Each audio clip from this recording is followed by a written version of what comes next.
Yang terhormat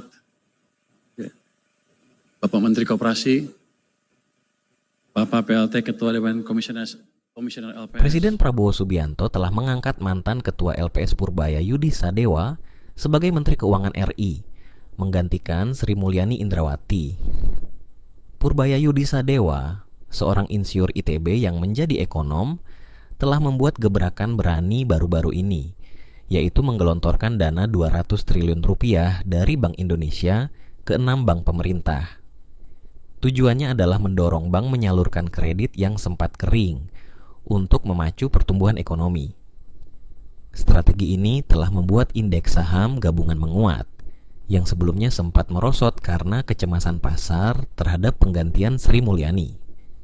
Selain itu, nilai tukar rupiah terhadap dolar Amerika juga terpantau menguat dan stabil, yang sebelumnya mengalami fluktuasi.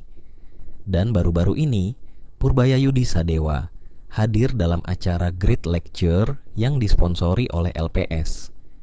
Great Institute menjadi penyelenggara dengan tajuk Transformasi Ekonomi Nasional, Pertumbuhan Inklusif menuju 8%.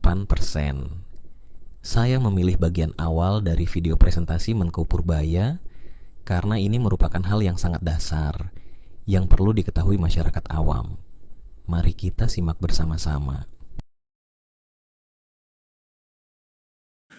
Oke, next. Kita lihat gimana sih kita ke arah sananya.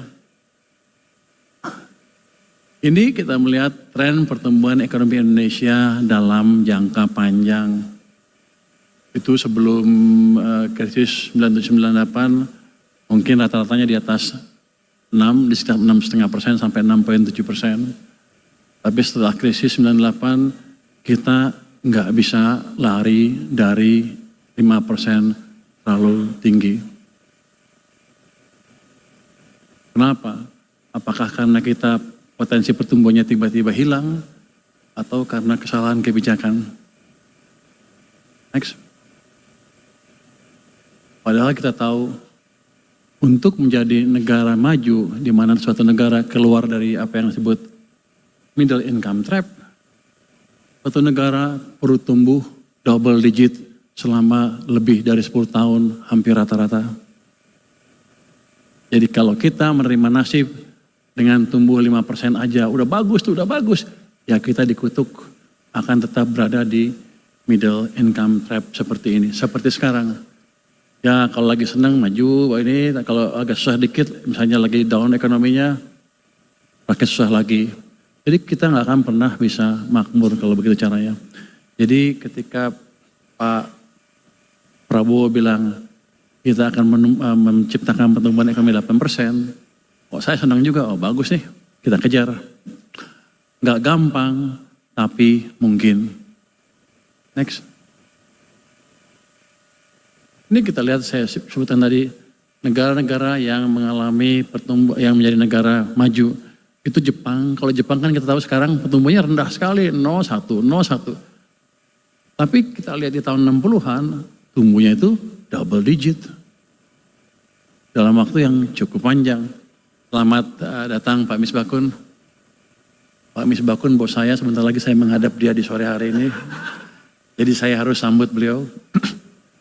Yang di sebelah kanan, Korea Selatan sama juga. Double digit selama puluhan tahun. Contoh yang lain, Cina sama juga. Double digit selama 10 tahun lebih. Makanya Cina sekarang sudah mau menyaingi atau menyusul Amerika Serikat. Next. Jadi kalau kita mau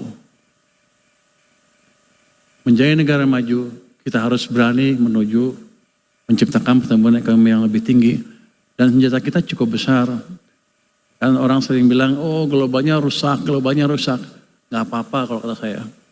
Domestic demand kita itu adalah konsumen ditambah dengan investasi, itu hampir 90% dari kekuatan ekonomi kita.